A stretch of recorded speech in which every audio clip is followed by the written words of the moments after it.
nih kalian? Kalian mau kemana? Kalian mau ke kelas? Ada apa di kelas? Ada sosialisasi tentang aset desa. Sosialisasi. Tapi itulah. Udah yuk, boleh.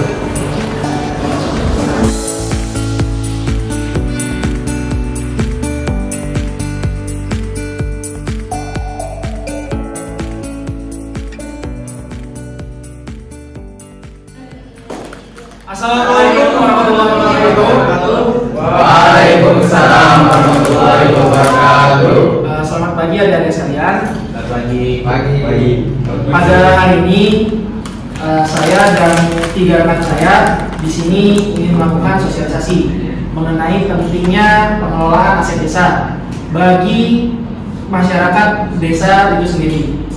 Di sini mengapa kami ingin mensosialisasikan mengenai pentingnya aset desa, karena aset desa ini merupakan salah satu dari hal-hal peran penting yang dimana peran tersebut sangat berguna bagi kemajuan dan kemakmuran di masyarakat desa itu sendiri. Jadi apa sih aset desa itu? Aset desa adalah barang yang dimiliki oleh desa yang diperoleh dari anggaran pendapatan belanja desa ataupun dari hak desa tertentu yang sudah dikelola dengan baik dari mulai pengelolaan, pengawasan, dan pengadaan. Oke, adik-adik sekalian, mungkin di sini kalian sedikit menanyakan bagaimana suatu anggaran desa itu turun.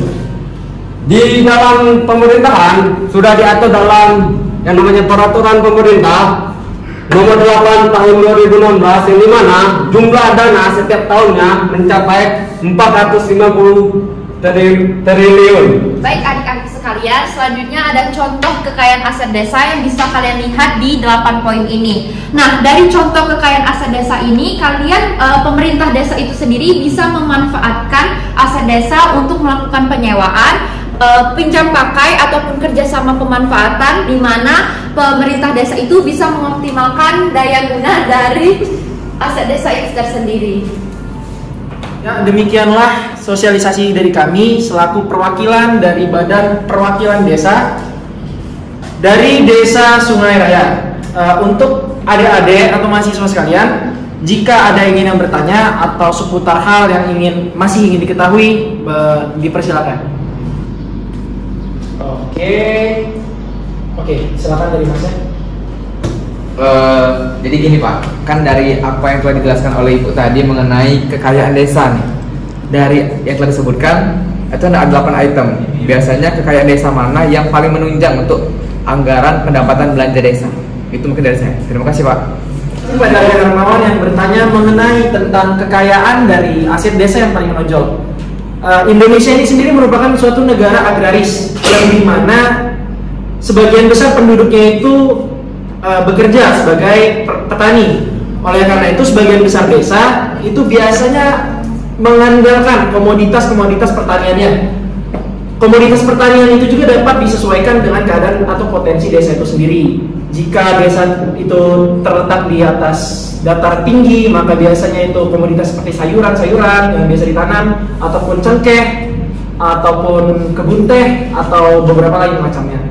Dan juga kalau misalkan dia di datar rendah, biasanya pertanian atau komoditas yang diandalkan tuh seperti ada yang padi, kemudian buah-buahan, dan sebagian besar lainnya. Mungkin jawaban dari saya menjawab, apa ada yang ingin dipertanyakan lagi? Saya mengerti. Ada yang ingin menambahkan nggak? Kang Ade?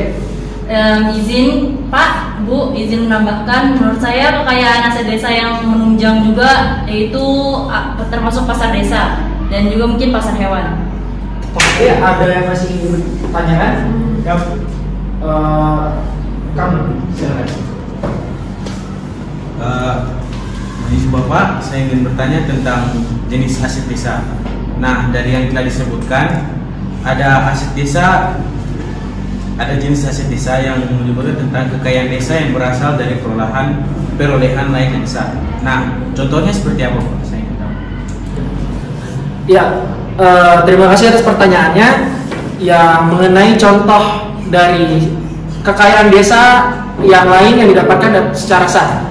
Contohnya itu ada salah satunya adalah infrastruktur jalan, yang dimana infrastruktur jalan ini dibangun dari dana kas desa itu sendiri, yang dimana pembangunan jalan ini dikoordinasikan dengan pemerintah pusat maupun dengan pemerintah daerah, sehingga hal-hal tersebut sudah diatur sesuai dengan ketentuan dan peraturan pasal-pasal mengenai pembangunan dari infrastruktur jalan raya tersebut. Mungkin ada yang ingin ditanyakan? Oke. Izin menambahkan, mungkin kaitannya dengan makna dari perolehan lain yang sah. Jadi artinya itu di sini saya menangkap bahwasanya perolehan lain yang sah itu perolehan yang diperoleh oleh desa yang diperoleh melalui ataupun cara yang legal. Seperti itu Pak. Izin Pak. Oke, sangat bagus dari pendapatnya. Tepuk tangan semua. Mungkin satu pertanyaan terakhir ya, dikarenakan waktu yang juga kita udah mau apel. Silakan. Izin Pak. Oke, silakan. Jadi saya mau bertanya terkait dengan kekayaan asli desa.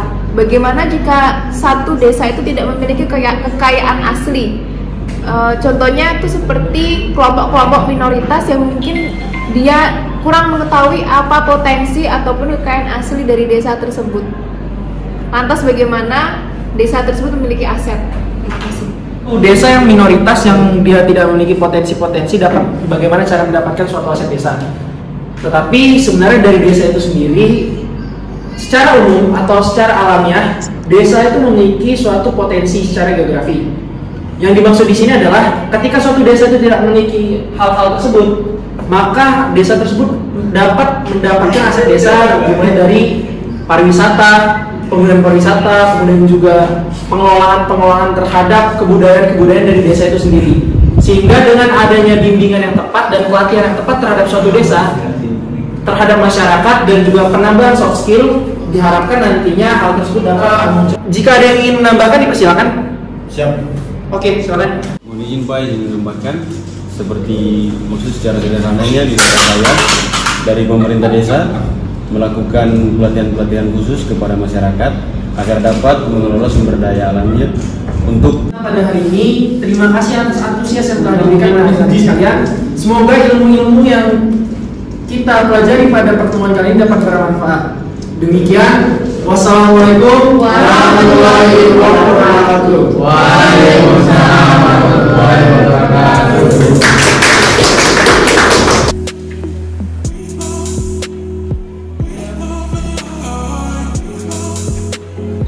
Jadi apa yang kau tahu tentang aset desa tadi yang telah disosialisasikan?